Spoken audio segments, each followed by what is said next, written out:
네, 안녕하십니까.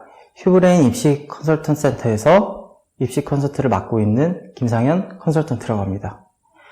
오늘 이 시간에는 여러분들이 실제로 재시험 면접을 준비하실 때 내가 뭘 해야 되는지, 그리고 어떻게 해야 이게 맞는 것인지에 대한 체감도를 좀 높이기 위해서 이번 영상을 제작하게 되었습니다. 지금 제가 소개해드리는 지문, 그리고 소개해드리는 문항은 이제 저희 다른 입시 컨설턴트 선생님들과 같이 구성을 했던 문항인데, 제가 살짝 실전 풀이처럼 이렇게 도움을 드린다면은 준비하는 여러분들께서 꽤 도움이 되실 것 같아서 기획해서 한번 찍어봤습니다. 실제로 블루노트, 제가 저번 영상에서 말씀드렸던 휴브레인 블루노트에 있는 모의 문항을 가지고 제가 한번 말씀드려보도록 하겠고요. 3개의 제시문에 대해서 제가 해설을 해드리고, 그리고 약간의 이 예시 답변까지도 한번 말씀드리도록 하겠습니다. 자, 일단은 여러분들 면접 보실 때, 특히 제시문 면접 보실 때 당연히 문항부터 보시죠. 더러는 이제 시간이 부족하다고 해서 냅다 막 이렇게 제시문부터 분석하시는 분이 있는데, 문항을 먼저 읽고 내가 어떤 제시문을 먼저 읽고 나중에 읽을 것인지에 대한 의사결정을 문항을 먼저 읽어야 할 수 있거든요. 저 같은 경우는 지도한 학생들에게 항상 문항부터 확인한 다음에 제시문을 확인하라 라고 제가 지도를 하는데요. 여러분들도 꼭 그 습관을 좀 그렇게 들이시길 바랍니다. 자, 일단은 문제에서는 가와 나의 내용을 분석하고라 그랬어요. 분석하라 라는 말은 지지하거나 비판하라 라고 우리가 제가 지도한 학생들을 위시해서 휴브레인 입시 컨설턴트에서 지도 방향은 분석의 내용을 지지 비판으로 전달을 해드리고 있습니다. 거기에 맞춰서 한번 분석을 한번 해보도록 하겠습니다. 그리고 분석한 다음에 라의 그래프 내용을 논하세요라 그랬어요. 여러분, 논하세요라는 말, 논술하세요는 아니죠? 논증하세요일까요? 아닙니다. 논하세요라는 말은 여러분 앞으로 가와 지지되는 거나 혹은 가와 비판되거나 하는 근거와 나와 지지되거나 나와 비판되는 내용이 무엇인지를 명시적으로 말을 해주라는 겁니다. 지금 이 시점에서 지금 이제 그래프까지 포함되지 않았지만 보시다시피 그래프를 먼저 보실 분도 계실 것 같아요. 근데 저는 개인적으로 일단은 가 먼저 읽어보시고, 그리고 똑같이 나도 읽어보시고, 왜? 가와 나를 먼저 분석해야 되니까요. 그래서 라 내용은 맨 마지막에 저희가 보는 걸로 하고요. 이 영상 이 시점에서 잠깐 포즈 시킨 다음에 읽으셔도 됩니다. 근데 일단은 이걸 읽으신다고 하면 2분에서 3분 정도, 즉 가에서 2분 읽으시고 나에서도 2분 읽으시면은 한 3, 4분? 그래서 5분 안쪽으로는 이게 해결이 될 것 같거든요. 그래서 영상 한번 포즈 시켜보시고 읽어보시길 바랍니다. 시간은 제가 2분, 그리고 최대 3분 시간 드리도록 하겠습니다. 한번 읽어보세요. 자, 읽으셨나요? 어렵다는 분도 계실 거고, 분석을 하려고 하는데 주장하는 글이 아니죠. 주장하는 글이 아니기 때문에 그렇다고 어떤 걸 설명하는 것도 아니고. 하지만 이거는요, 이야기를 하고 있는 거죠. 어떤 사례를 제시하고 있는 건데, 사실은 이게 사르트르의 부인은 아니었고, 오랫동안 연애를 했던 연인이 적은 글이에요. 그리고 사르트르에 대해서 이렇게 회고하고 설명하는 글이죠. 여러분들 이거 누가 봐도 설명하는 글이거든요. 그런데 주장하는 글처럼 읽으셔야 돼요. 어떻게 주장하는 글처럼 읽느냐 한번 보시죠. 일단은 쭉 읽어보시면은 첫 번째로 사르트르는요, 이 여인과 약속을 할 때 굉장히 구체적이죠. 바로 나오죠. 2, 3년 동안 우리가 떨어져 살다가 나중에 어디에선가 만나서 뭘 하자. 그렇게 하면 그게 반드시 지켜지는 겁니다. 즉 시공간에 대한 규정, 그리고 계약의 내용이 굉장히 실천적이면서 구체적이죠. 그래서 저는 이거를 계약의 형태, 계약의 형식, 계약의 속성, 이 정도로 논점 잡으셨으면 굉장히 잘한 거고요. 그리고 좀 더 나아가서, 그러면은 나는 동의했다 라고 하면서 이런 사르트르가 이야기하고 있는 제안에 대해서 사르트르의 연인은 동의하고 이거 지키려고 하고 있습니다. 근데 우리가 여기서 이 이야기를 좀 더 디테일하게 읽어본다면은 그의 경우 하나의 계획은 단순한 이야기가 아니고 현실의 어떤 순간을 가리켜야 된다. 즉 명시적 순간이 있다라는 거고 그게 지켜질 것이다라는 거예요. 그래서 여러분 여기서 제일 중요했던 거 이거였죠. 더 구체적으로 말해서 나는 사르트르가 나보다 먼저 죽지 않는 한 그가 내게 여기서 불행은 약속을 지키지 않는 거겠죠. 불행을 더 안겨줄 리 없다는 것을 믿고 있다.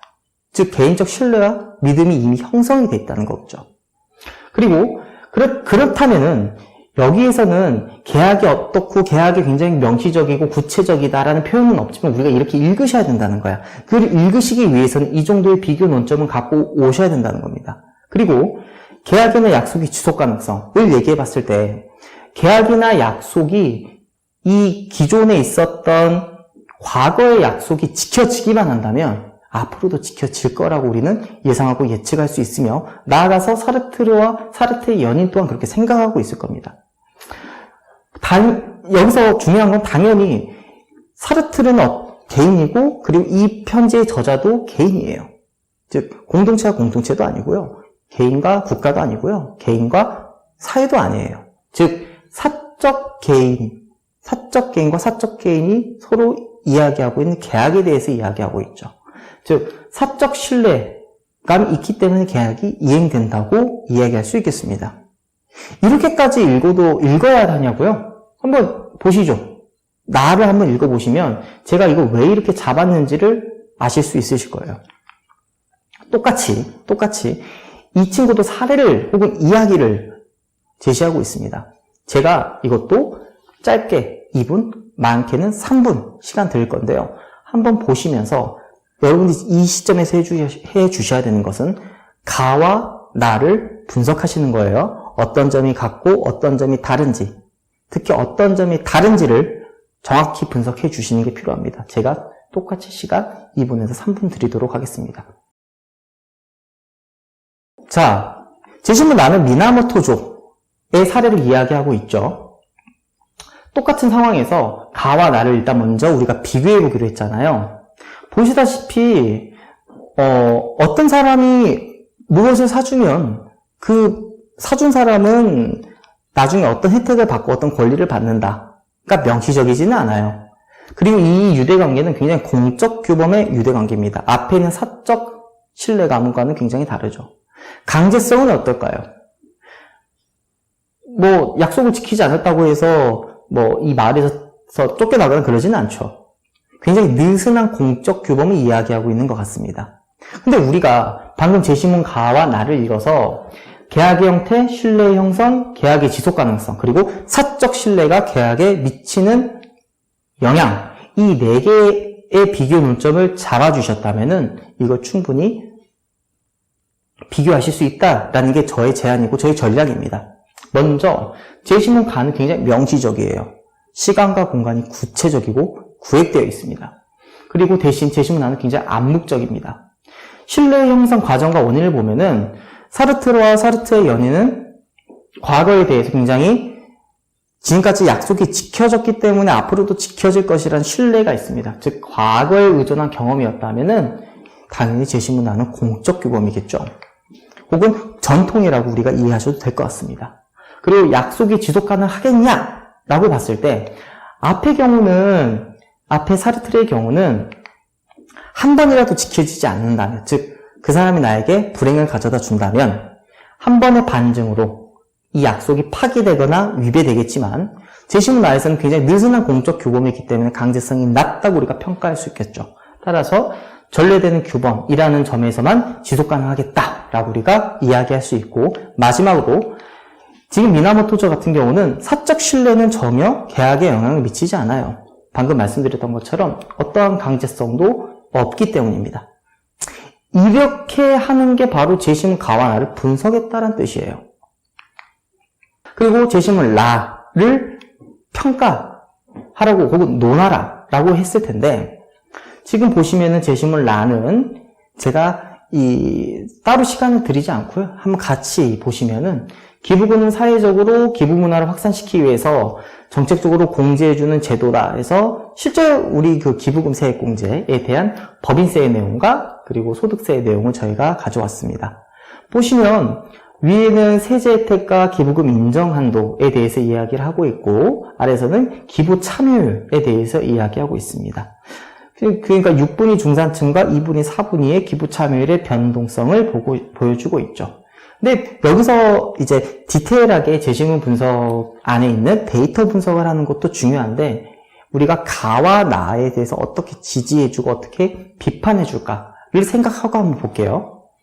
일단 세제 혜택은 내가 벌어들이는 소득에서 납부에 대한 세금 중 일부를 감해주는 제도겠죠. 중요한 게 여기서 보고 있으면은 그걸 국가에다가 기부를 하느냐, 국가에 기부하는 경우는 전액, 종교단체나 불이웃의 경우에는 그 낮은 전액이 아닌 30을 한도로 혹은 15를 한도로 이렇게 세액공제를 하고 있는 상황인데요. 여기서 여러분들이 반드시 알아가야 되는 것은 누가 얼마를 어디에 기부하느냐에 따라서 다르다는 겁니다. 세액공제 혜택가. 그러면은 기부라는 행위는 개인의 자비심에 의한 행동이겠죠. 그러면은 제시문 가의 입장에서는 계약이 굉장히 명시적이었고 구체적이었습니다. 즉 계약의 내용의 구체성과 계약의 형식을 성문화시키는 이런 시도는 제시문 라에 있는 세액공제 혹은 세액공제 정책을 일면 지지해 줄 수 있다는 점입니다. 그리고 이러한 이 세제 혜택 혹은 정책적인 자극이 개인 행동을 혹은 개인 행동의 의사결정에 직접적 영향을 준다라는 거예요. 여기서 나오지 않았지만 궁극적으로는 공제를 만약에 높여요. 지금이야 근로소득자가 국가에 기부하는 것과 종교단체에 기부하는 경우에 차등적인 공제율이 있었지만 지금같이 공제율을 높이게 된다면 즉 전액으로 만약에 공제 혜택을 준다면 당연히 기부가 증가되겠다 라고 우리가 예상해 볼 수 있을 것입니다. 반면 제시문 나에서는 비판될 거예요. 왜냐하면은 우리 방금 미나모토조에서 읽었던 것처럼 이러한 세제 혜택이라든지 아니면 인정 한도를 따로 두지 않더라도 그 규범이 지속 가능하게 공적 규범 혹은 공동체의 관습과 전례가 되어서 쭉 이어나갔기 때문입니다. 그래서 공적 계약은 공적 규범에서 비롯되는 것이지 그리고 이 공적 규범이라는 것은 명시적이거나 성문화된 정책과 입법의 내용이 아니라는 점. 그래서 계약의 내용이 굉장히 묵시적이고 암시적이었다라는 내용을 우리가 제시문 나에서 읽은 거를 바탕으로 전면 비판해 줄 수 있을 겁니다. 선생님이 이야기하고 있는 전면 지지한다, 전면 비판한다. 반드시 답변에 들어가셔야 되는 표현이에요. 즉 제시문 가에서는 제시문 라의 현상에 대해서 전면 지지하고 있으나 제시문 나의 입장에서 제시문 라의 현상은 전면 비판됩니다. 라는 표현이 들어가 있다면 제시문 간의 관계를 비교적 잘 밝히고 있는 답변이라고 우리가 이야기할 수 있겠습니다. 그래서 우리가 지금 꽉 이제 쭉 얘기했던 것들을 굉장히 빡빡하게 선생님이 잘 분석했잖아요. 이거를 내가 답변한다라고 생각하고 한번 이야기해 볼까요? 자, 문제 1번. 제시문 가와 나의 내용을 분석하고 라의 그래프에 대한 내용을 논하세요. 라고 우리가 했다면 적어도 이런 내용들이 들어가 있어야 될 것 같아요.